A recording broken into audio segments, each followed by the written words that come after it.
Cenosco, in partnership with Technip Energies, connecting robotics to asset integrity management. Manual data entry adds delay and risk. The challenge is seamlessly integrating robotics into everyday workflows.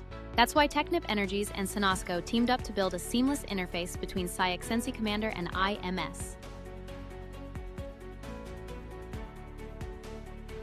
In SCIEX Sense Commander, the engineer selects the asset, defines the route, and launches a robotic inspection mission in just a few clicks.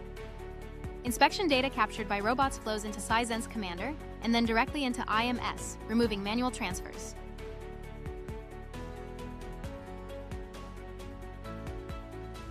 It links images and readings to each asset, building condition history and flagging issues, and automatically generating work orders that feed back into new robotic missions in the field.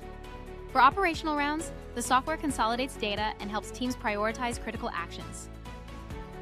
The results are improved safety, increased efficiency, faster insights, higher accuracy, and combined expertise. A solution in partnership with Technip Energies.